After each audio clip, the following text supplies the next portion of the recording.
Hello everyone, welcome to TCS academy. चलो, तो आज की जो हमारी क्लास होगी इसमें हम क्या शुरू करने वाले हैं, फाइनेंशियल मार्केट्स। ठीक है, शुरू करने वाले हैं। तीन हमने देखे थे ना, जो हमें फ्लो चार्ट देखा तो उसमें हम लोगों ने देखे थे कि जो पूरा फाइनेंशियल सिस्टम होता है किसी भी कंट्री का, पर्टिकुलर इंडिया का, उसमें क्या होते हैं, तीन आपके मेजर पार्ट्स होते हैं। ठीक है, एक क्या होते हैं, जो आपका पूरा जो क्या बनता है, फाइनेंशियल इंस्टीट्यूशंस आपके पूरे जो बनते हैं। ठीक है, दूसरा कौन सा होता है, जो आपका फाइनेंशियल पूरा मार्केट होता है। और तीसरा क्या होता है, जो आपके फाइनेंशियल इंस्ट्रूमेंट्स या फाइनेंशियल असेट्स आपके होते हैं। ठीक है, तो हमने फाइनेंशियल इंस्टीट्यूशंस का पार्ट जो है वो कवर कर लिया है। थोड़े बहुत जो बच्चे होंगे उनको जो हमारी मिसलेनियस क्लास होगी उसमें हम लोग कवर करेंगे। ठीक है, जो भी थोड़े बोरे टॉपिक जो बढ़ जाते हैं तो हम लास्ट की क्लास में जो है वो कवर करेंगे। सेकंड में हम लोग आज जो पढ़ेंगे, स्टार्ट करेंगे, वो क्या है आपका फाइनेंशियल मार्केट। यानी कि जो फाइनेंशियल इंस्टीट्यूशंस हैं, अलग अलग बैंक्स हैं, ये जो भी हमने एनबीएफएस वगैरह पढ़े, कोई कंपनीज हमने आपको पता है होती हैं, तो आखिर वो पैसा जो है फाइनेंस करती हैं, जब पैसा वहां कहां से लेकर के आती हैं और कहां पे उनको जो है वो सेल किया जाता है, वो पर्टिकुलर मार्केट कौन से टाइप का होता है जहां पर फाइनेंशियल एसेट्स को खरीदा या फिर बेचा जो है वो जाता है। ठीक है, तो वही क्या फाइनेंशियल मार्केट है, जहां पर फाइनेंशियल चीजों का क्या किया जाए, खरीद या बेच जो है वो खरीदे। सब्जी मार्केट में सब्जी बेची जाती है, फाइनेंशियल मार्केट में फाइनेंस जो है वो खरीदा और बेचा जाता है। ठीक है, तो क्लियर है ये। अब देख लेते हैं एक बार कि क्या है, थोड़ा बहुत देख लेते हैं क्या है फाइनेंशियल मार्केट। क्या है, ट्रांसफर प्रोसेस है जहां पर जो लेंडर और जो आपका डेटर होता है वो क्या करता है, ट्रांसफर करता है किसका, फाइनेंशियल फंड का। यानी कि एक ऐसा प्रोसेस है फाइनेंशियल मार्केट जहां पर लेंडर और आपका जो डेटर है वो एक साथ मिल करके फाइनेंशियल फंड्स का क्या कर सकते हैं, आसानी से ट्रांसफर जो है वो कर सकते हैं। ठीक है, किसी को खरीदना है तो वो खरीद सकता है, किसी को बेचना है तो वो बेच सकता है। यानी कि ट्रांसफर दोनों तरीके से जो है वो आपका बड़ी आसानी से किसी भी फाइनेंशियल मार्केट में हो सकता है। ठीक है, क्लियर है पहला पॉइंट।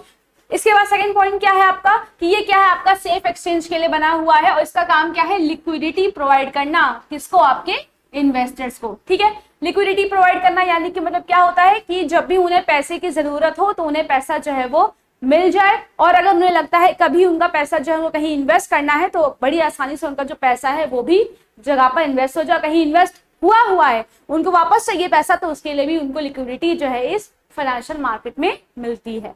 ठीक है, क्लियर हुआ। ये पूरा काम किसका है, आपका फाइनेंशियल मार्केट का है। अब कंपोनेंट्स कौन कौन से हैं, ये इंपॉर्टेंट पॉइंट है आपका कि जो इंडियन फाइनेंशियल मार्केट है, यानी कि जो पूरा इंडिया का फाइनेंशियल मार्केट है, उसके अंदर कौन कौन से मार्केट्स एक्चुअली में हैं इंडिया में। ठीक है, अब कौन कौन से इंडिया में फाइनेंशियल मार्केट है, तो पहला कौन सा है आपका मनी मार्केट, जो कि आपने पढ़ाई है, इसको हम डिटेल में पढ़ेंगे।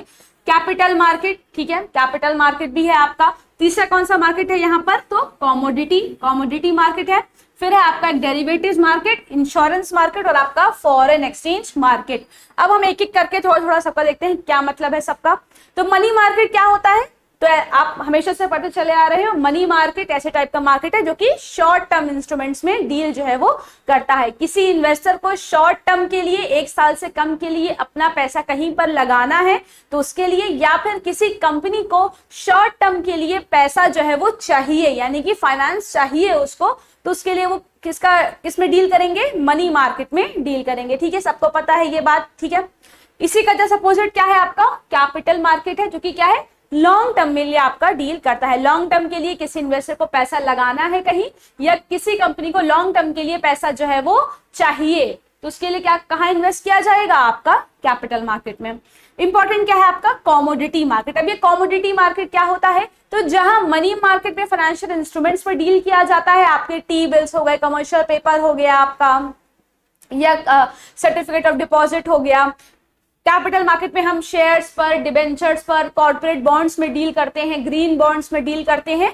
कॉमोडिटी मार्केट में किसी खरीद बेच होती है आपकी कॉमोडिटीज की, यानी कि चीजों की। ठीक है, जैसे कि आपका गोल्ड हो गया, सोना हो गया, सिल्वर हो गया, ऑयल हो गया, या इसके अलावा और भी चीजें होती हैं, कोई मसाले वगैरह हो गए। तो इन सब की जब खरीद बेच की जाती है, जैसे आप मान लीजिए आप किसी मार्केट में गए, आप गोल्ड के कॉमोडिटी मार्केट में चले गए, तो वहां पर गोल्ड का लगातार, आपको पता है गोल्ड का लगातार क्या होता है, फ्लक्चुएशन होता रहता है।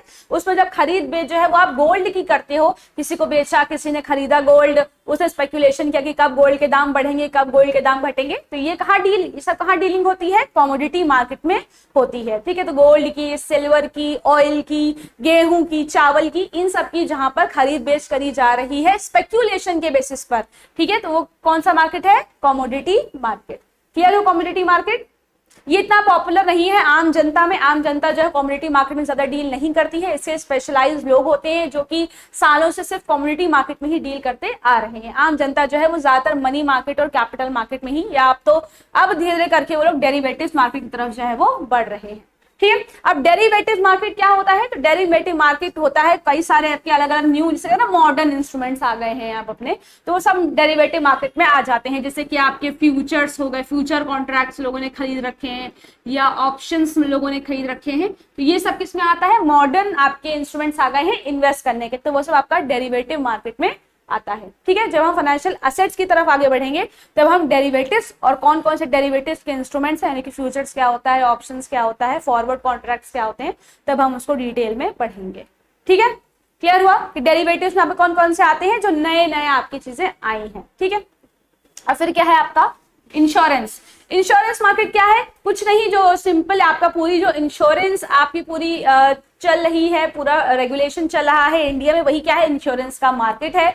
आपको अपना रिस्क ट्रांसफर करना है, आप किसी इंश्योरेंस कंपनी के पास गए, आपने जाकर के उस चीज का इंश्योरेंस जो है वो करा लिया, आपका लोन क्या, आपका रिस्क है वो क्या हो गया?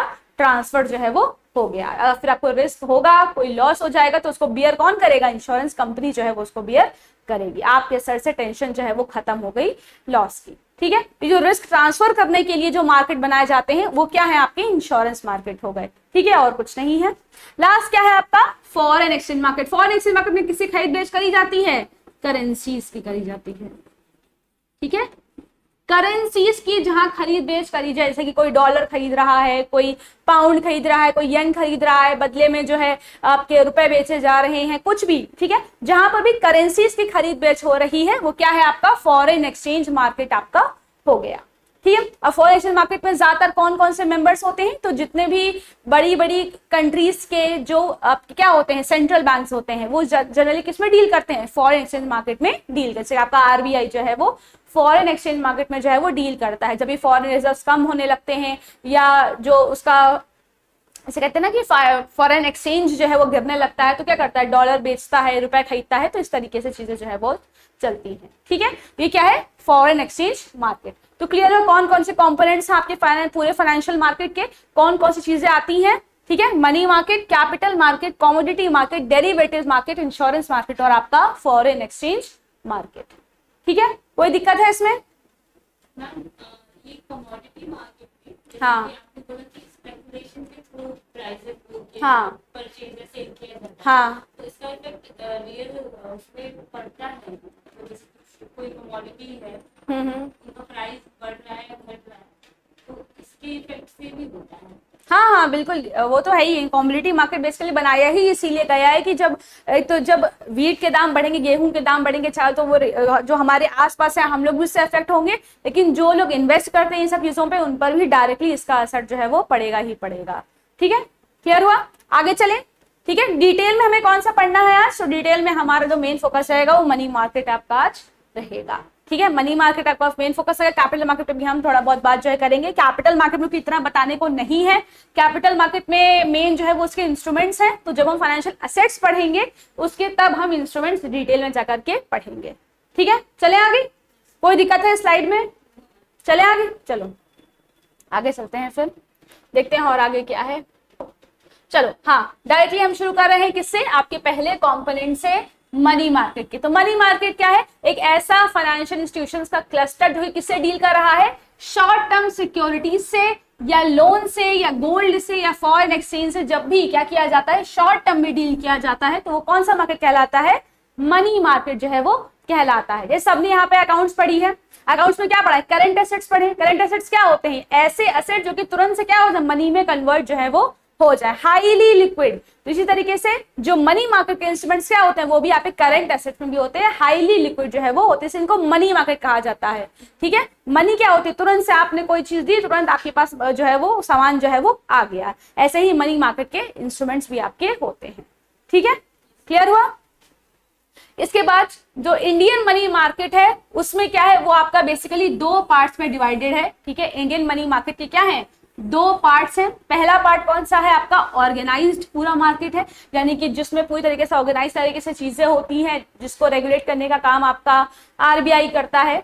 ठीक है। दूसरा कौन सा है आपका, तो अनऑर्गेनाइज्ड मार्केट है आपका, ठीक है, जहां पे लोग खुद से ही पैसा जो है, वैसे आपने देखा होगा कि जो मनी लेंडर्स होते हैं, चिट फंड लोग बना लेते हैं अपना खुद का, निधि बैंक्स लोग अपने खुद के ओपन कर लेते हैं। ये आपने देखा होगा अक्सर मार्केट में जो है ऐसे होते हैं वो साहूकार वगैरह होते हैं जो कि ऐसे गांव के लोगों को जो है पैसा दे देते हैं शॉर्ट टर्म के लिए कि ठीक है तुम ले जाओ, इतने टाइम पर मुझे वापस कर देना, इतना इतना इंटरेस्ट रेट हम लगाएंगे। तो वो सब क्या है, अनऑर्गेनाइज मनी मार्केट है, ठीक है। तो इंडियन मनी मार्केट क्या है, दो डिस्टिंक्ट पार्ट्स में है आपका, दोनों ही ऑर्गेनाइज और अनऑर्गेनाइज जो है वो इंडिया में इस समय एग्जिस्ट करता है, ठीक है। और इसके लिए इन्वेस्टर्स को प्रोटेक्ट करने के लिए मनी मार्केट में आरबीआई ने क्या ओपन कर रखा है, इन्वेस्टर प्रोटेक्शन फंड जो है वो आपका ओपन कर रखा है। याद रखना, इन्वेस्टर प्रोटेक्शन फंड किसने एस्टैब्लिश किया है, आरबीआई ने एस्टैब्लिश किया है। और किसको, किस मार्केट से बचाने के लिए, इन्वेस्टर को मनी मार्केट से बचाने के लिए ये ओपन किया गया है, ठीक है, इन्वेस्टर प्रोटेक्शन फंड, ठीक है। क्लियर हुआ, चलो आगे चलें।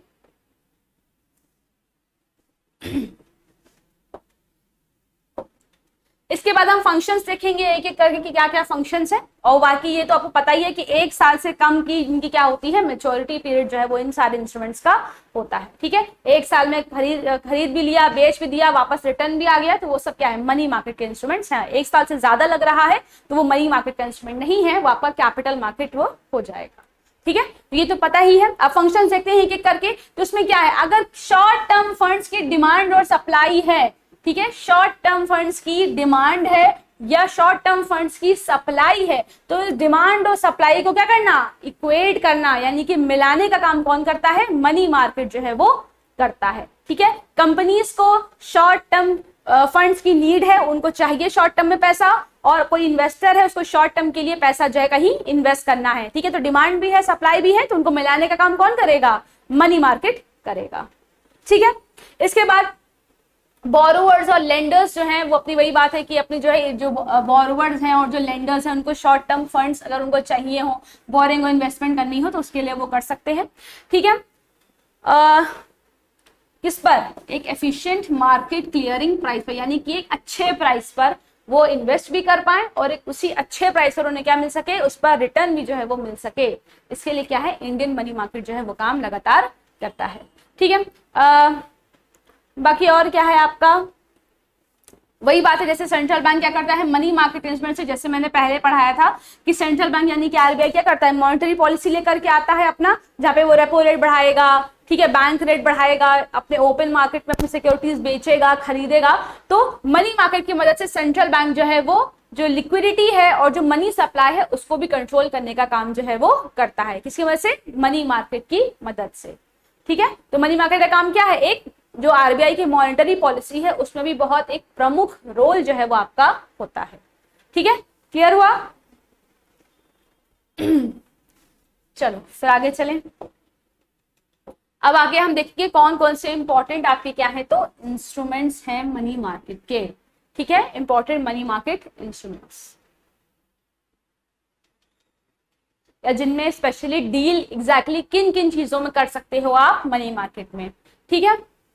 पहला है आपका क्या, कमर्शियल बिल मार्केट। अब देखो कमर्शियल बिल मार्केट को हम एक और नाम देते हैं, हम कहते हैं बिल एक्सचेंज मार्केट, ठीक है, बिल ऑफ एक्सचेंज, ठीक है। इससे आपको ज्यादा क्लियरिटी मिलेगी अगर आपको कोई कंफ्यूजन भी होगी तो, ठीक है, कि कमर्शियल बिल आपके क्या होते हैं। तो कमर्शियल बिल्स को ही क्या कहा जाता है, आपका बिल्स ऑफ एक्सचेंज भी इनको जो है वो हम कर सकते, कह सकते हैं बेसिकली, ठीक है। अब बिल्स ऑफ एक्सचेंज आपने पढ़ा हुआ है, बिल्स ऑफ एक्सचेंज में क्या होता है, एक आपका ड्रॉर होता है, ठीक है, जो कि आपका सेलर होता है वो एक बिल ऑफ एक्सचेंज बनाता है, फिर उसको किसको देता है, आपका ड्रॉई को देता है, ठीक है। और क्या लेता है कि तुम ऑर्डर देता है कि जो ड्रॉई है ये कुछ समय बाद क्या देगा, पैसा जो है वो ड्रॉर को वापस जो है वो देगा, ठीक है। कोई भी क्रेडिट सेल होती है, उधार पे सामान बेचा जाता है, तो ड्रॉर क्या करता है, बिल ऑफ एक्सचेंज बनाता है ड्रॉई के नाम पर, और ड्रॉई क्या करता है, उसी कुछ समय बाद ये पैसा जो है वापस कर देता है किसको, आपके ड्रॉर को, और वहीं पर इंडोर्समेंट भी हो जाता है, ट्रांसफर भी हो जाता है। तो वही सब चीजें यहाँ पर भी है, पर इसमें ध्यान रखना है कि ये जो बिल ऑफ एक्सचेंज है या कमर्शियल बिल है, ये बिल्कुल वैसे ही काम करेगा, लेकिन कभी भी जो मैच्योरिटी पीरियड होगा वो 1 साल से हमेशा कम जो है वो आपका रहेगा, ठीक है। यानी कि जो भी बिल ऑफ एक्सचेंज बनेगा वो किसके लिए बनेगा, 1 साल से कम के लिए बनाया जाएगा। क्लियर हुआ।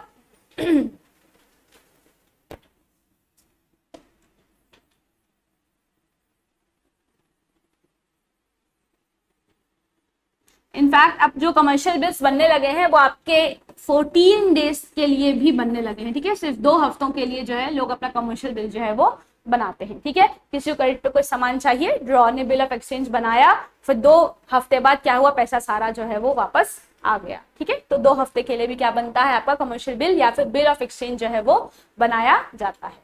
कोई दिक्कत है इसमें, ठीक है। बाकी वही है, बिल ऑफ एक्सचेंज तो पता है, मैंने बताया क्या है, नेगोशिएबल इंस्ट्रूमेंट है जिसमें क्या किया जाता है, एक सर्टेन पर्सन की ड्रॉई को बोला जाता है कि इतना इतना पैसा जो है वो इतने इतने समय बाद हमें जो है वो वापस चाहिए, ठीक है। तो वही चीज जो है वो यहाँ पर आपकी है, ठीक है। कोई दिक्कत है इसमें, क्लियर हो। कमर्शियल बिल आपके क्या होते हैं, बस कोई भी बिल ऑफ एक्सचेंज जो कि 1 साल से अंदर जिनकी क्या है मेच्योरिटी पीरियड आपका है, ठीक है। वही क्या है बिल ऑफ एक्सचेंज है, वही आपके कमर्शियल बिल्स हैं। तो इनमें कंफ्यूजन आपको नहीं होनी चाहिए कि कमर्शियल बिल्स क्या होते हैं या फिर आपके ये बिल ऑफ एक्सचेंज क्या होते हैं, ठीक है। दोनों एक ही चीज है इसके हिसाब से। चलो अब आगे चलें। अब इसमें क्या है, अब और क्या कहा जाता है इनको, तो कमर्शियल बिल को बिल ऑफ एक्सचेंज और साथ साथ में ट्रेड बिल भी कहा जाता है। क्या कहते हैं इनको, ट्रेड बिल, क्योंकि ज्यादातर ट्रेडिंग के लिए काम करते हैं, के लिए इस्तेमाल करते हैं ना, गुड्स एंड सर्विसेज के एक्सचेंज के लिए। चलो अब इससे मैंने बताया कि अब क्या है 14 डेज तक के लिए होते हैं ये, ठीक है। तो ड्यूरेशन का कितनी चलिए कमर्शियल बिल्स की, तो 1 से लेकर 14 डेज तक से ड्यूरेशन जो है वो आपकी चल रही है, ठीक है। तो वही चीज यहाँ पे है।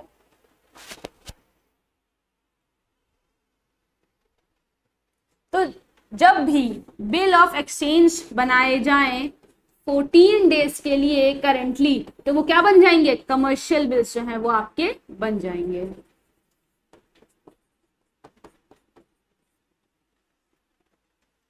14 days का बिल ऑफ एक्सचेंज होता है, आपको कमर्शियल बिल। हाँ हाँ,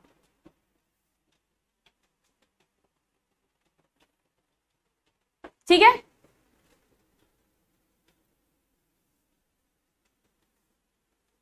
चलिए आगे, Yes. चलो आगे चलते हैं। अब नेक्स्ट क्या है आपका ट्रेजरी बिल, इंपॉर्टेंट है, कई बार इससे क्वेश्चन जो है वो आपका पूछा जा चुका है, ठीक है। क्या है, टी बिल्स, या इनको हम ट्रेजरी बिल्स भी जो है वो हम कहते हैं, ठीक है। अब कौन इश्यू करता है ये ट्रेजरी बिल्स, तो आपकी गवर्नमेंट ऑफ इंडिया को जब पैसा चाहिए होता है शॉर्ट टर्म के लिए, तो वो क्या इश्यू करता है, आपका ट्रेजरी बिल्स जो है वो इश्यू आपके करता है। लेकिन और उसके बिहाफ पे करता कौन है एग्जैक्टली इशू, तो आपका आरबीआई इशू करता है, ठीक है। क्योंकि जैसे हमने पढ़ा था आरबीआई के फंक्शंस में, तो जो गवर्नमेंट है उसका बैंक कौन है, आरबीआई है, ठीक है, बैंकर टू द गवर्नमेंट। तो आरबीआई ये करता है गवर्नमेंट के बिहाफ पर ट्रेजरी बिल्स जो है वो मार्केट में इशू करता है, ठीक है। होते किसके हैं ये, गवर्नमेंट के लिए ही होते हैं, लेकिन इशू कौन करता है, आरबीआई इशू करती है, ठीक है। अब देखो इसमें क्या है इंपॉर्टेंट कि जो ट्रेजरी बिल्स होते हैं वो जनरली क्या होते हैं, डिस्काउंट पर आपके इशू किए जाते हैं, ठीक है। जैसे कि आपके मान लीजिए 100 रुपए का ट्रेजरी बिल है, ठीक है, तो क्या किया जाएगा, इशू जो आपके किए जाएंगे, जैसे मान लीजिए आप इन्वेस्टर हो, कोई ए पर्सन इन्वेस्टर है, उसको खरीदना है, तो उसको कितने में मिल जाएगा, वो खरीदेगा तो उसको ये 90 रुपए में ही जो है वो मिल जाएगा, ठीक है। डिस्काउंट पर ये इशू होते हैं, और जब इनकी मैच्योरिटी होती है तो वापस कितने में होती है, तो जो पार पे होती है, यानी कि 100 रुपए में ही वापस मिल जाएंगे, ठीक है। यानी कि 90 में खरीदा था, जब वापस मिलेंगे तो कितने हो जाएंगे, ये 100 रुपीज जो है वो आपके हो जाएंगे, ठीक है। तो इनमें इंटरेस्ट एज सच नहीं होता है, लेकिन ये डिस्काउंट पे इश्यू होते हैं, और पार पे आपके क्या होते हैं, मैच्योर जो है ये होते हैं, ठीक है। पार वैल्यू, PAR वैल्यू, ठीक है, अकाउंटेंसी में पढ़ा होगा ये टर्म, ठीक है ना, पार वैल्यू, ठीक है। चलो और क्या था, हाँ और आगे देखते हैं। अच्छा एक बात और इसमें आपको याद रखनी है कि जो ट्रेजरी बिल्स होते हैं इनको कौन कौन खरीद सकता है, ठीक है। ये भी क्वेश्चन आ सकता है कि ट्रेजरी बिल्स को कौन कौन खरीद सकता है, तो मान के चलिए कोई भी इंडिविजुअल तो खरीद ही सकता है, ठीक है, कोई इंडिविजुअल इन्वेस्टर है वो भी खरीद सकता है, कोई बैंक भी खरीद सकता है, कोई कमर्शियल बैंक को खरीदना हो तो वो भी खरीद सकता है। इसके अलावा अगर कोई फाइनेंशियल इंस्टीट्यूशन है, चाहे वो बैंक हो चाहे एनबीएफसी हो, वो भी खरीद सकता है, कोई कंपनी है तो वो भी खरीद सकती है, ठीक है, या कोई फर्म है, कोई ट्रस्ट है, वो भी खरीद सकता है टी बिल्स, ठीक है, अपने नाम पर।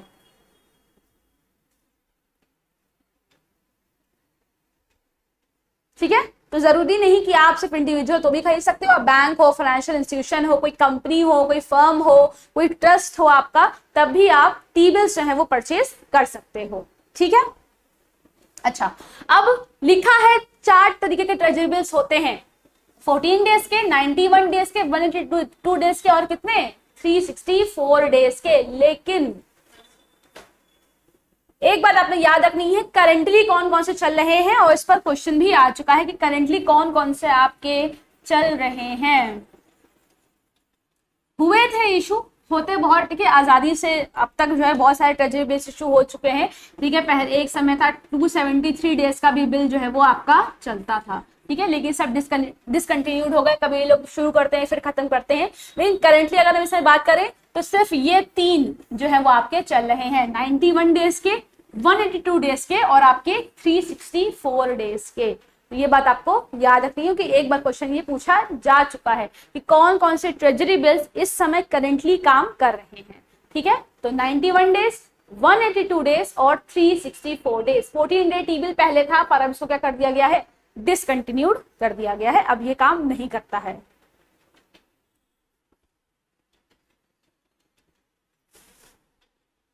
ठीक है, 91 डेज वही मान के चलिए पूरा 3 महीने, 180 डेज मतलब 6 महीने और 364 डेज मतलब क्या 12 महीने, ठीक है। तो 3 महीने, 6 महीने और 12 महीने, ठीक है।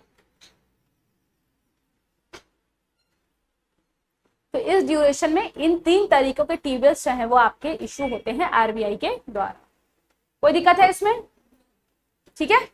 याद रखना बस ये बात कि टी बिल्स ज्यादा इंपॉर्टेंट है क्योंकि। चलो आगे चलें, अब नेक्स्ट हम चलते हैं इंस्ट्रूमेंट की तरफ। नाम क्या है इसका, कमर्शियल पेपर। अब कमर्शियल पेपर क्या है, जहां कमर्शियल बिल्स जो थे, अच्छा आपको याद रखना है, जब भी हमने पढ़ा था सबसे पहले पढ़ा था कमर्शियल बिल, तो वो क्या था, वो एक तरीके का बिल ऑफ एक्सचेंज था कि नहीं, ठीक है। जो कमर्शियल पेपर है ये क्या है, एक तरीके का प्रॉमिसरी नोट है, ठीक है। क्या है, एक तरीके का प्रॉमिसरी नोट है, ठीक है। प्रॉमिसरी नोट भी आपने पढ़ा होगा, ठीक है, जब लीगल एस्पेक्ट ऑफ बिजनेस पढ़ाया जाता है तब भी प्रॉमिसरी नोट पढ़ाया जाता है, ठीक है, नेगोशिएबल इंस्ट्रूमेंट एक्ट के तहत, ठीक है। जब कमर्शियल बिल होता है तो वो बिल ऑफ एक्सचेंज होता है, ठीक है। अब होता क्या है कमर्शियल पेपर, डायरेक्टली क्या करता है आपका इशूअर जो है वो इन्वेस्टर्स को डायरेक्टली जो है वो क्या कर देता है, ये इशू जो है वो कर देता है ये प्रॉमिसरी नोट, ठीक है, कि मैं तुमको जो है तुम मुझे पैसा दे दो, ठीक है, तुम मुझे 5 लाख रुपए दो, मैं तुमको ये वादा करता हूं कि मैं इतने इतने पीरियड बाद तुम्हें ये सारा पैसा जो है वो वापस कर दूंगा विद इंटरेस्ट। तो क्या हो गया, ये प्रॉमिसरी नोट जो है वो आपका बन गया, ठीक है, यही तो हुआ। चलो अब इसमें क्या होता है जो कंपनीज होती है ज्यादातर, जो कि बहुत अच्छी कंपनीज होती हैं, यानी कि जिनका क्रेडिट वर्दीनेस काफी ज्यादा अच्छा होता है, जो कि आपकी मान के चलिए जिनका मार्केट में एक अच्छी रेप्यूटेशन होती है, उनकी अच्छी पोजीशन होती है, वही क्या करते हैं कमर्शियल पेपर जो है वो इशू करते हैं, ठीक है। मान लीजिए कोई पॉपुलर कंपनी है जैसे टाटा है, ठीक है, अब उसको क्या है पैसे की जरूरत है, या रिलायंस मान लीजिए, कोई मान लीजिए पैसे की जरूरत है शॉर्ट टर्म की, तो वो क्या कर सकती है कमर्शियल पेपर जो है वो आपकी इशू कर सकती है। उसका नाम भी है, लोग उसको जानते भी हैं, उसकी अच्छी रेप्यूटेशन भी है, तो लोग क्या करेंगे इसके प्रॉमिसरी नोट जो है वो आपके खरीद लेंगे, ठीक है। और जो भी टाइम मैच्योरिटी पीरियड होगा उसके बाद इंटरेस्ट के साथ जो है वो क्या दे दिया जाएगा, ये जो कंपनी है ये सारा का सारा पैसा जो है वो इन्वेस्टर को वापस कर देगी, ठीक है। तो सिंपली क्या है आपके प्रॉमिसरी नोट की तरह काम करते हैं, ठीक है। अब ये जो कंपनीज होती हैं ये कैसे अपने इशू करते हैं, तो ये एजेंट वगैरह के को बीच में ला करके, मर्चेंट बैंक्स को इस्तेमाल करके, सिक्योरिटी हाउसेस को एज अ मीडिएटर की तरह लेकर के जो है अपने पैसे जो है वो आपके प्रॉमिसरी नोट जो है वो इशू करवा सकती हैं, ठीक है।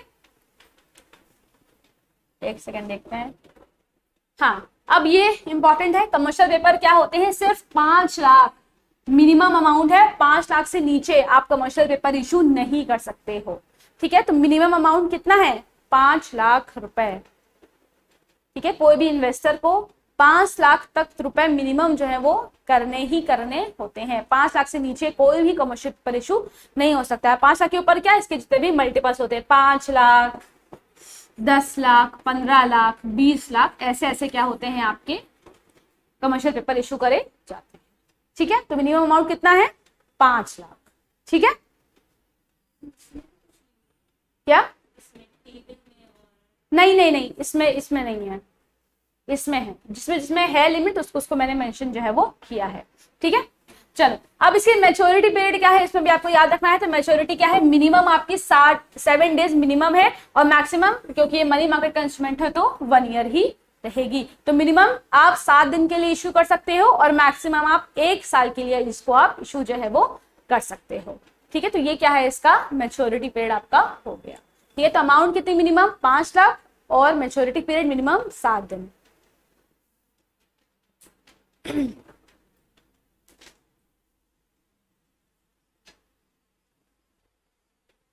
बाकी ये भी लिख लो 1990 में, इशू इतना इंपॉर्टेंट नहीं है, पर फिर भी एक बार देख लो। ठीक है, 1990 में इसको जो है वो आपका इंट्रोड्यूस किया गया था एज अ फाइनेंशियल इंस्ट्रूमेंट।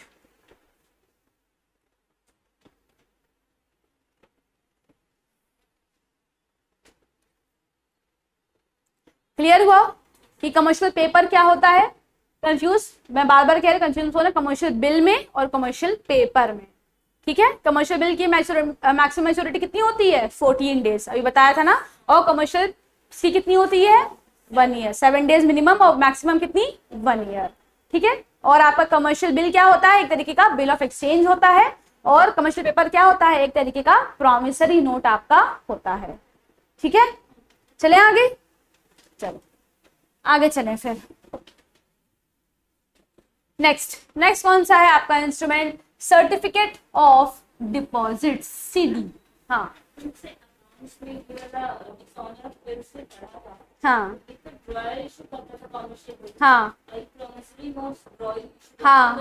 हाँ हाँ, वही है बिल्कुल सेम।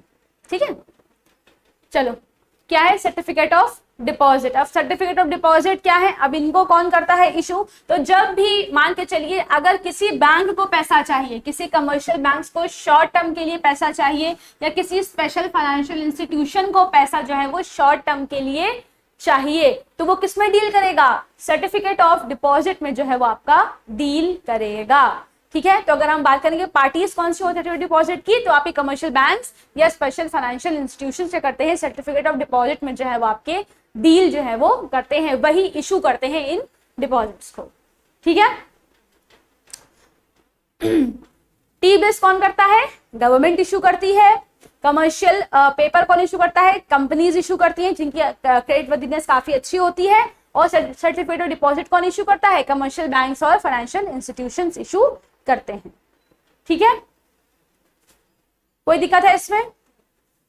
चलो अब कैसे कैसे ये इशू किया जा सकता है, तो या तो इनको डीमैट फॉर्म में इशू किया जा सकता है। डीमैट फॉर्म क्या होता है, जिसमें शेयर्स आपके इशू होते हैं। ठीक है, कोई इन्वेस्टर होता है, वो अपना डीमैट अकाउंट ओपन करता है, इससे वो शेयर खरीदता है, तब उसको ओपन करना पड़ता है। ठीक है, और तब क्या होता है, जो शेयर्स होते हैं वो सारे ट्रांसफर किसमें होते हैं, उसके डीमैट अकाउंट में जाकर ट्रांसफर होते हैं। तो इसी तरीके से उसके सर्टिफिकेट डिपॉजिट भी उसके डीमैट अकाउंट में जाकर के जमा हो जाएंगे जब वो परचेज करेगा तो। या फिर एक तो डीमैट फॉर्म है इसका, दूसरा क्या है, प्रॉमिसरी नोट के तौर पर भी इसको इशू किया जा सकता है। ठीक है, तो या तो डीमैट फॉर्म में इसको इशू करेगी बैंक्स, या फिर प्रॉमिसरी नोट के फॉर्म में।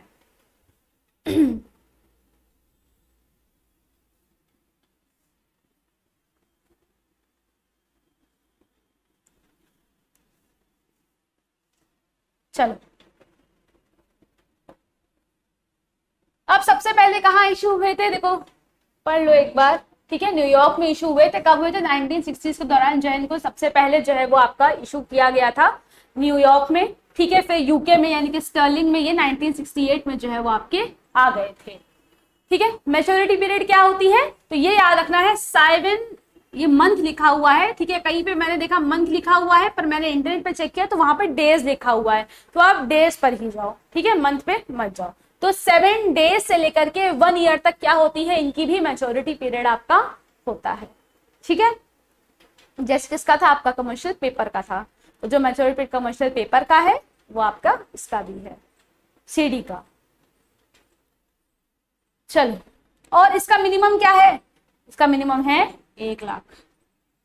1 लाख रुपए मिनिमम अमाउंट है सीडी का, और आगे इसके मल्टीपल्स।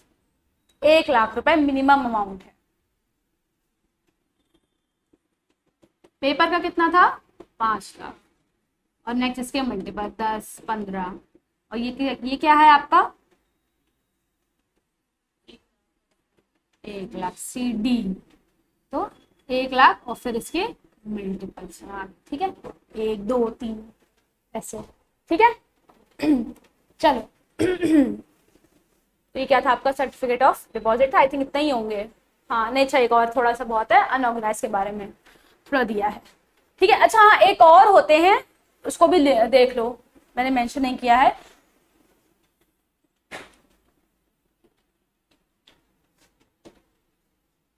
कौन सा कलर चलेगा, ये चलेगा, इस पे दिख रहा है, रुको चेंज कर लेते हैं।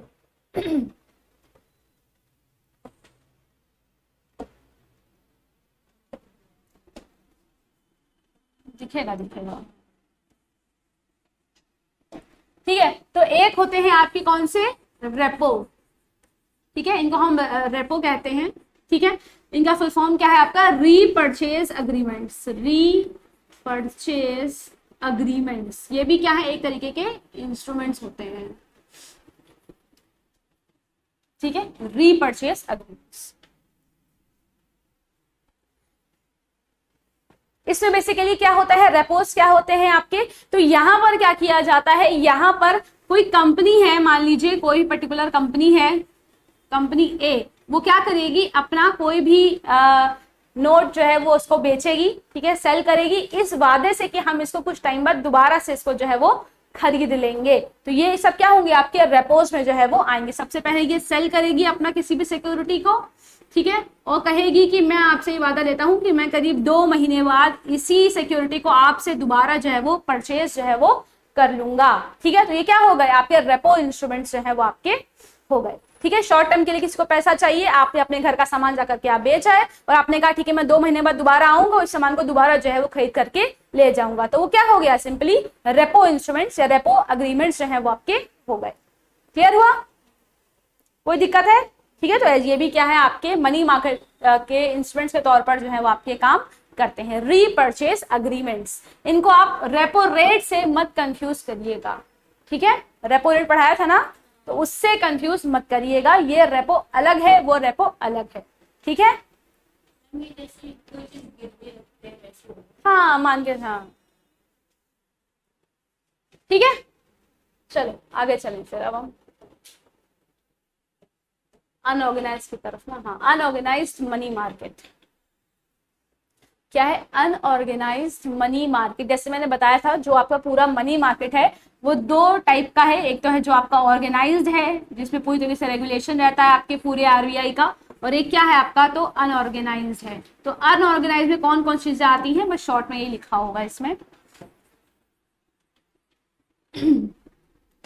चलो तो कौन कौन सेक्टर आते हैं, तो जितने भी अनरेगुलेटेड नॉन बैंक है, यानी कि ऐसे बैंक्स जिनका कोई भी रेगुलेशन जिनको जो नहीं कर रहा है, कोई भी नॉन बैंक है, कोई फाइनेंशियल इंटरमीडियरी है, जैसे कोई साहूकार वगैरह हो गए, मनी लेंडर्स हो गए, चिट फंड्स हो गए, निधीज वगैरह हो गए, तो जब ये आपस में कोई इंस्ट्रूमेंट बना ले शॉर्ट टर्म के लिए, तो वो क्या होगा आपके अनऑर्गेनाइज्ड मनी मार्केट में जो है वो डील करेंगे, ठीक है। और क्या होते हैं चिट फंड्स, आपके इनमें थोड़ा सा एक्सप्लेन किया गया। चिट फंड्स क्या होते हैं, तरीके के सेविंग इंस्टीट्यूशंस होते हैं जहां पर कई लोग एक साथ इकट्ठा होकर अपना पैसा जो है वो जमा करते हैं या फिर सेव जो है वो करते हैं, ठीक है। अब चिट फंड्स को भी रेगुलेट करने की थोड़ी बहुत कोशिश जो है वो करी गई, चिट फंड एक्ट वगैरह जो है उसका आया है, लेकिन अभी भी काफी सारा ऐसा पार्ट है चिट फंड का जो कि अभी भी कैसे काम कर रहा है, अनऑर्गेनाइज तरीके से काम जो है वो कर रहा है, ठीक है। तभी कहते हैं ऐसा पैसा नहीं लेना चाहिए क्योंकि इनका जो इंटरेस्ट रेट है वो बहुत ज्यादा जो है वो आपका हाई होता है। अभी मैंने रिसेंटली कहीं पढ़ा था न्यूज़पेपर में कि कोई गुजरात के कोई है, उन्होंने कोई लोन लिया बहुत सारे लोगों ने एक साथ, और उसका इंटरेस्ट रेट हर महीने का 51% जा रहा था। तो बहुत अनऑर्गेनाइज मार्केट में बहुत ज्यादा जो है वो आपके इंटरेस्ट रेट हाई चल रहे हैं क्योंकि इन लोगों की इतनी नॉलेज नहीं होती है ना, इनके पास इस तरीके के आइडेंटिटी प्रूफ्स होते हैं कि ये जाकर के ऑर्गेनाइज मार्केट से पैसा जो है वो ले पाए, तो इसलिए ये सब काम कर रहे हैं। तो सरकार लगातार काम कर रही है कि अनऑर्गेनाइज मार्केट में भी हमको रेगुलेशन लेके आ पाए, लेकिन हो नहीं पाता है, ठीक है। चलो चले आगे, चलो फिर हम यहाँ पे क्या हुआ आपका मनी मार्केट खत्म हुआ, चलते हैं किसकी तरफ, इंडियन कैपिटल मार्केट की तरफ, ठीक है, इंडियन कैपिटल मार्केट। कम रेट से लोन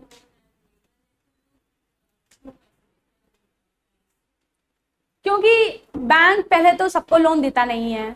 बैंक जो वो आपसे पूछेगा, आपको कोई गारंटर देना पड़ेगा, आपको कोई कोलेटरल देना पड़ेगा, फिर उसके बाद बहुत लंबी लंबी डॉक्यूमेंट्स आपको जमा करने पड़ते हैं, आपको पूरा एक प्रोसीजर से गुजरना पड़ता है, और उनके पास इतने डॉक्यूमेंट्स नहीं होते ना, उनके पास कोई गारंटर होता है, और हार्डली लोगों के पास ना कोई कोलेटरल होता है, तो इसीलिए लोग अनऑर्गेनाइज की तरफ जो है वो आपके मूव करते हैं।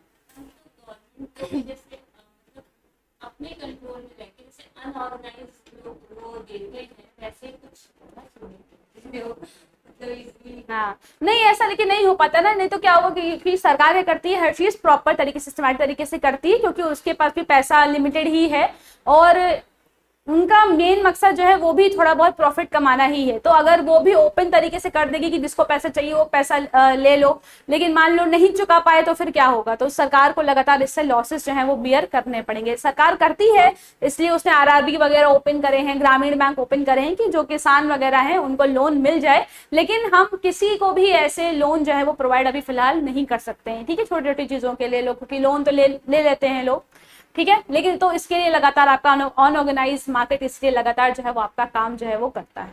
ठीक है, जैसे आपने यहाँ पे चौक वगैरह में जाओ तो लोग अपनी तिजोरियां रखे बैठे रहते हैं, आप उनके पास जाओ तो वो पैसा वगैरह जो है वो आपको दे देंगे, तुरंत दे देंगे। ठीक है, पर वही होता है, उसका इंटरेस्ट रेट काफी हाई जो है फिर वो वसूलते हैं। ठीक है, क्योंकि इंडिया में अभी भी इतनी ज्यादा क्लास डिफरेंस बहुत ज्यादा है। ठीक है, तो जो लोग ऑर्गेनाइज मार्केट की तरफ है उनकी संख्या काफी कम है, और जो गरीब लोग हैं उनकी संख्या बहुत ज्यादा है। ठीक है, तो अगर मान लीजिए अगर 10% लोग इंडिया में सिर्फ अमीर हैं या थोड़े बहुत रिच हैं, तो बाकी के जो 90% हैं वो तो आपके बिलो मिडिल क्लास या आपके गरीब उसमें आ गए। तो ये जो 90% है वो कहाँ से पैसा लेते हैं, अनऑर्गेनाइज मार्केट से ही लेते हैं। ठीक है, सिर्फ 10% लोग जो है वो ऑर्गेनाइज मार्केट की तरफ आते हैं। चलो अब हम कैपिटल मार्केट की तरफ शिफ्ट करते हैं। ठीक है, तो कैपिटल मार्केट क्या है, जहां मनी मार्केट आपके शॉर्ट टर्म के लिए था, पर बाइंग एंड सेलिंग के लिए था, सिक्योरिटीज के लिए। जो कैपिटल मार्केट है वो किसके लिए है, जहां कंपनीज और गवर्नमेंट क्या कर सकती है, लॉन्ग टर्म के लिए पैसा जो है वो इन्वेस्ट या परचेज इन्वेस्ट कर सकती है, या फिर अपना पैसा जो है वो उठा जो इसके लिए फाइनेंस कर सकती है। ठीक है, ऐसे कौन कौन से आती हैं, स्टॉक्स आते हैं, और उसमें बॉन्ड्स जो है वो आपके आते हैं। जहां स्टॉक्स में क्या क्या आता है, आपके शेयर्स और डिबेंचर, शेयर्स आते हैं जनरली, शेयर्स मान लो, स्टॉक्स मतलब शेयर्स, और बॉन्ड्स में जितने भी आपके डेट इंस्ट्रूमेंट्स आएंगे। ठीक है, डेट इंस्ट्रूमेंट जितने भी हैं वो आपके बॉन्ड्स में आएंगे, और जितने भी आपके शेयर से रिलेटेड हैं वो किसमें आएंगे, स्टॉक्स में आपके आएंगे। ठीक है, तो कंफ्यूज मत होना, कभी कभी होता है कंफ्यूजन हो जाती है कि स्टॉक्स क्या होता है, शेयर्स क्या होते हैं, बॉन्ड्स क्या होते हैं। ठीक है, तो बॉन्ड्स कंफ्यूज मत हो, बॉन्ड मतलब डेट इंस्ट्रूमेंट्स, जैसे आपके डिवेंचर वगैरह हो गए या कॉर्पोरेट बॉन्ड्स वगैरह हो गए। चले आगे, कैपिटल मार्केट में इतना होगा नहीं, चलते हैं जल्दी जल्दी। चलो, अब दो पार्ट में डिवाइडेड है आपके कैपिटल मार्केट्स। पहला कौन सा है आपका, प्राइमरी मार्केट, दूसरे कौन से हैं आपके, तो सेकेंडरी होगा। ठीक है, तो प्राइमरी मार्केट क्या है, क्या कहते हैं इसको हम, न्यू इशू मार्केट भी हम कहते हैं। तो जहां पर सिक्योरिटीज फ्रेश, यानी कि एकदम ताजी ताजी सिक्योरिटीज जो है वो क्या करी जाए, बेची जाए, तो वो क्या होगा, आपका प्राइमरी मार्केट जो है वो आपका कहलाया जाएगा। ठीक है, अब इसमें क्या होता है, जैसे कि आपने, फिर मैं अकाउंटेंट्स को लेके आ रही हूँ कि अकाउंटेंट्स में क्या होता है, एक ऑथराइज कैपिटल होती है आपकी, एक होती है इशूड कैपिटल होती है, एक पेड अप कैपिटल होती है, तो वही आपका होता है। तो इसमें क्या होता है, मान लीजिए कोई कंपनी है जो कि पहले प्राइवेट कंपनी थी, अब उसने अपने आप को कन्वर्ट कर लिया किसमें, पब्लिक कंपनी में। तो वो क्या करेगी, प्राइवेट कंपनी जब पब्लिक कंपनी को जो है कन्वर्ट होगी तो अपने शेयर्स पब्लिक में बेचेगी, यानी कि किसी पर्टिकुलर स्टॉक एक्सचेंज में जाकर के वो अपने आप को लिस्ट कर लेगी।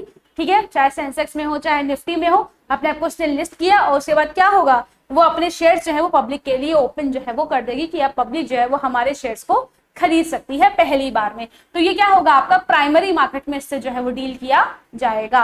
और जब पहली बार दिया जाता है अपने शेयर्स पब्लिक को, तो उसको हम क्या कहते हैं, आईपीओ कहते हैं। क्या कहते हैं, इनिशियल पब्लिक ऑफरिंग। ठीक है, जब फर्स्ट टाइम इशू जो है वो किया जाए, ठीक है।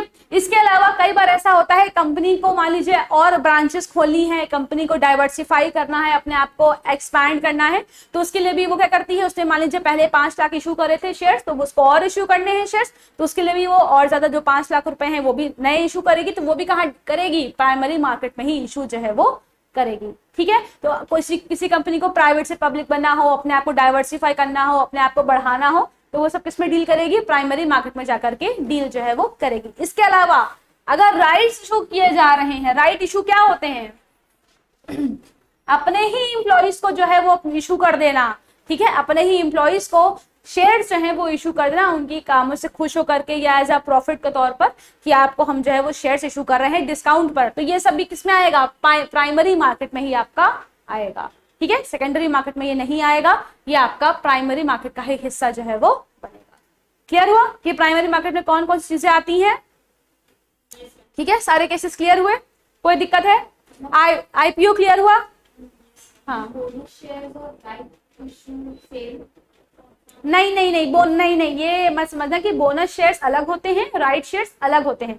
राइट शेयर्स वो होते हैं जहां पर इशू किया जाता है डिस्काउंट पर। ठीक है, 10 का शेयर है तो आपने 8 रुपए में अपने इसको इशू कर दो, राइट शेयर्स हो गए।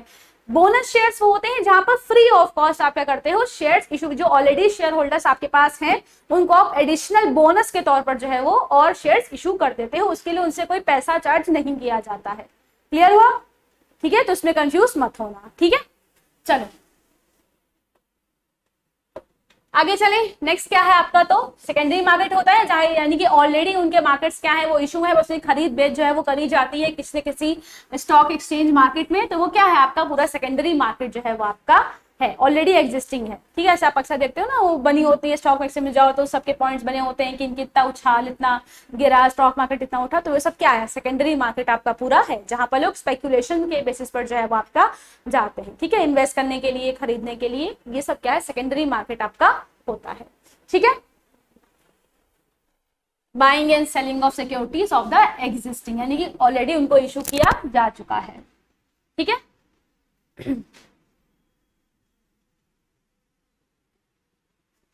आगे चलें।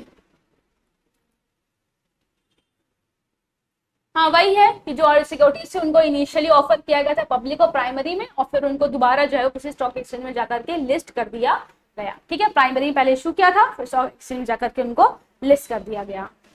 चलो आगे चले। अब ये इंपॉर्टेंट पॉइंट है आपका। ठीक है, ये इंपॉर्टेंट पॉइंट है, बताती हूं मैं इसका एक एक पॉइंट क्या है। कैपिटल मार्केट के इंस्ट्रूमेंट्स कौन कौन से हैं,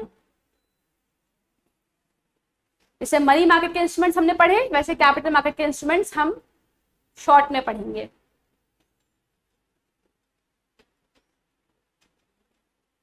चलो, अब जैसे मैंने बताया, एक तो स्टॉक्स होते हैं, एक आपके बॉन्ड्स होते हैं। तो स्टॉक्स में क्या क्या आएगा, आपके शेयर्स और डिबेंचर्स ज्यादातर आते हैं। बॉन्ड्स में क्या क्या आता है आपका, बॉन्ड्स कौन कौन से तरीकों के होते हैं, तो बॉन्ड्स में एक होता है आपके क्या, कॉर्पोरेट बॉन्ड होते हैं, इलेक्टोरल बॉन्ड्स होते हैं, ग्रीन बॉन्ड्स होते हैं, एक आपके होते हैं मसाला बॉन्ड्स, ये इंडिया नया लेकर के आया है।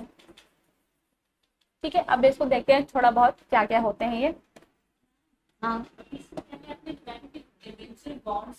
हाँ, नहीं नहीं, डिबेंचर बॉन्ड्स में आपका नहीं आएगा, डिबेंचर आपके स्टॉक्स में आते हैं, फिर डिबेंचर लंबे समय के लिए होते हैं। ठीक है, चलो अब देखिए कॉर्पोरेट बॉन्ड क्या होता है, तो कोई भी कंपनी को अगर मान लीजिए कोई डेट इंस्ट्रूमेंट इशू करना है, ठीक है, कोई डेट इंस्ट्रूमेंट है यानी कि उसको लोन लेना है, तो उसके लिए वो अगर कोई इंस्ट्रूमेंट जो है वो इशू कर रहा है, तो वो क्या होगा, आपका कॉर्पोरेट बॉन्ड जो है की कैटेगरी में जो है वो आपका आएगा। कंपनी मतलब क्या, कॉर्पोरेट, और कॉर्पोरेट बॉन्ड यानी कंपनी क्या कर रही है, कोई लोन इंस्ट्रूमेंट, कोई डेट इंस्ट्रूमेंट जो है वो इशू कर रही है लॉन्ग टर्म के लिए, पैसा जो है वो लाने के लिए। ठीक है, उसको पैसा मान लीजिए 5 साल के लिए चाहिए, 10 साल के लिए चाहिए लोन जो उसको चाहिए, तो वो क्या इशू करेगा, कॉर्पोरेट बॉन्ड जो है वो इशू करेगा। ठीक है, कोई दिक्कत है इसमें, कॉर्पोरेट बॉन्ड क्या होते हैं। नेक्स्ट क्या है, इलेक्टोरल बॉन्ड, इन्हीं पे बहुत ज्यादा भी हुआ था, आपने देखा होगा अभी बहुत ज्यादा इलेक्टोरल बॉन्ड्स जब चुनाव वुनाव हो रहे थे तो उन पे बड़ा बवाल वगैरह हुआ था कि इनका सिस्टम थोड़ा अजीब टाइप का है। कि इसमें क्या होता है कि जो इन्वेस्टर्स होते हैं वो इलेक्टोरल बॉन्ड्स हैं वो खरीदते हैं जाकर के गवर्नमेंट से या किसी भी पर्टिकुलर से जाके खरीदते हैं और फिर उनको खरीद करके वो डोनेट कर देते हैं किसी पर्टिकुलर पॉलिटिकल पार्टीज को। ठीक है, तो ये जो डोनेशन का सिस्टम था कि कौन कितने बॉन्ड्स खरीद करके किसी भी पॉलिटिकल पार्टी को कितने भी डोनेट कर दे रहा है, तो ये सब क्या था आपका इलेक्टोरल बॉन्ड्स में जो है वो आपका आता है। इसी पर जो है वो आपका थोड़ा बहुत टेंशन जो है वो बनी हुई थी रिसेंट में। ठीक है, कि कुछ पार्टीज कहती कि सुप्रीम कोर्ट ने पूरा निकाला था कि किस पार्टी को कितने डोनेशन जो है वो दिए गए, कितने इलेक्टोरल बॉन्ड्स हैं वो सारे के सारे इतनी अमाउंट में बड़ी बड़ी कंपनीज ने पॉलिटिकल पार्टीज को डोनेट कर दिए। तो ये सब पे थोड़ी एक नजर जो है वो होनी चाहिए। ठीक है, कि इतनी बड़ी बड़ी कंपनीज जो है वो पॉलिटिकल पार्टीज को आखिर इतने हेफ्टी अमाउंट के बॉन्ड्स क्यों डोनेट कर रही हैं। ठीक है, तो ये सब क्या है इलेक्टोरल बॉन्ड्स है। ये बनाया ही गया है कि पॉलिटिकल पार्टीज को पैसे से मदद जो है वो हो सके। ठीक है, चलो नेक्स्ट क्या है ग्रीन बॉन्ड्स। ग्रीन बॉन्ड्स कौन इश्यू करता है, तो ये आपकी गवर्नमेंट इश्यू करती है। ग्रीन, जहां भी ग्रीन आता है इसका मतलब क्या है क्लाइमेट प्रोटेक्शन के लिए या जिसे कहते हैं ना सस्टेनेबल डेवलपमेंट के लिए, सतत विकास के लिए, है ना, कि एनवायरमेंट पर्यावरण का संरक्षण हो उसके लिए ग्रीन हर चीज हो रही है आजकल। तो ग्रीन बॉन्ड्स भी इसके लिए है। गवर्नमेंट जब पैसा उठाती है इन्वेस्टर से किस मकसद से कि जो एनवायरमेंट प्रोटेक्शन के लिए काम जो है वो किया जा सके या क्लाइमेट प्रोटेक्शन के लिए काम किया जा सके, तो वो बॉन्ड्स क्या कहलाए जाते हैं ग्रीन बॉन्ड्स जो है वो कहलाते हैं। ठीक है, इनका स्पेसिफिक काम क्या है, पैसा कहाँ पे लगाएगी सरकार, सिर्फ ऐसे कामों में जिससे क्या हो आपके एनवायरमेंट प्रोटेक्शन जो है वो हो सके। ठीक है, क्लियर हुआ क्या होते हैं ग्रीन बॉन्ड्स। चलो फिर आपकी शेयर्स और डिबेंचर्स आपको पता ही है, इक्विटी शेयर्स क्या होते हैं, प्रेफरेंस शेयर्स क्या होते हैं। ठीक है, पार्टिसिपेंट नॉन पार्टिसिपेंट, जब हम फाइनेंशियल इंस्ट्रूमेंट पढ़ेंगे तब हम इसको और डिटेल में पढ़ेंगे जो इंपॉर्टेंट होंगे। भाई डिबेंचर्स भी ऐसे ही होते हैं।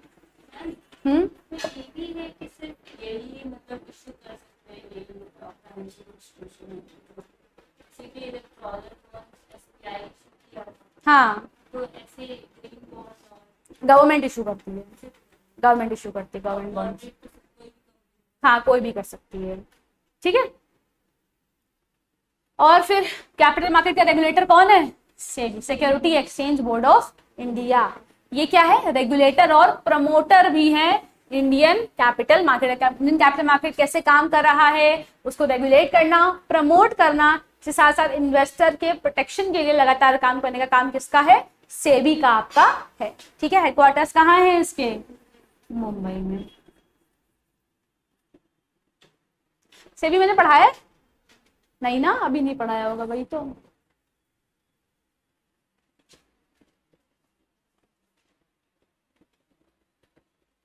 चलो,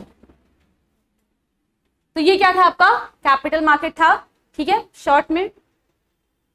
बाकी हमारी जो नेक्स्ट क्लास होगी इसमें हम फाइनेंशियल मार्केट से और आगे हटकर फाइनेंशियल इंस्ट्रूमेंट्स की तरफ आगे जो है वो बढ़ेंगे। तो उसमें हम एक एक करके सारे इंपॉर्टेंट जो है वो फाइनेंशियल इंस्ट्रूमेंट्स को हम डील जो है वो करेंगे। तो आज की क्लास में कोई दिक्कत है किसी भी से, दिक्कत है कुछ ना कुछ ऐसा हो जो नहीं समझ में आया हो, सब समझ में आ गया। ठीक है, तो फिर हम आज की क्लास को यहीं पर एंड करते हैं। ठीक है, चलो, थैंक यू वेरी मच।